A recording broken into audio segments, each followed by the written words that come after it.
ओम शांति। क्या हम सभी इस बात पर बिलीव करते हैं कि हमें जो भी दुख मिल रहे हैं वे हमारे किसी न किसी पाप कर्म का परिणाम है।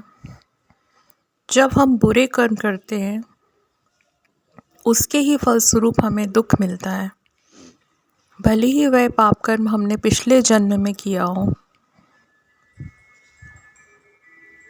तो जैसा कि लोग साधारणतः यह मान्यता रखते हैं कि गंगा नदी में नहाने से हमारे पाप भस्म हो जाते हैं, धुल जाते हैं। तो यदि हम गंगा नदी में स्नान करके आएँ तब तो हमारे सारे पाप धुल जाएंगे, और जिस व्यक्ति के सारे पाप धुल जाएंगे फिर तो उस व्यक्ति के जीवन में कोई दुख आना ही नहीं चाहिए।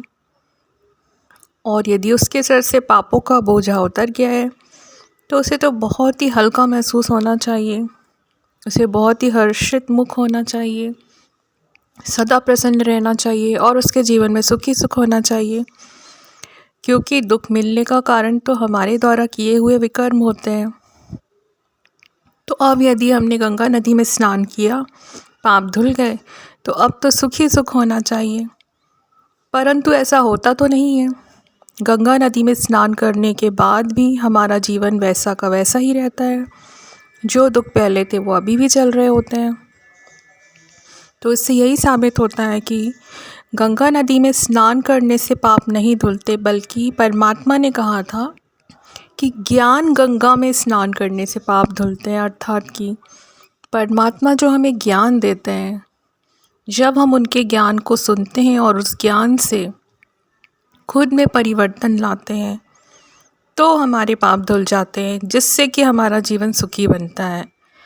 तो परमात्मा इस समय मुरली के द्वारा ब्रह्मा कुमारी आश्रम में प्रतिदिन ज्ञान गंगा बहा रहे हैं। इस ज्ञान गंगा में नहाने से ही हमारे विकर्म विनाश होते हैं, जिससे कि हमारा जीवन सुखी बनता जाता है।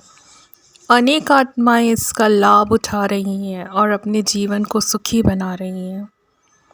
तो हम भी इससे वंचित ना रहें और अपने जीवन को सुखी बनाएं और रोज़ परमात्मा की ज्ञान मुरली अवश्य सुने। ओम शांति।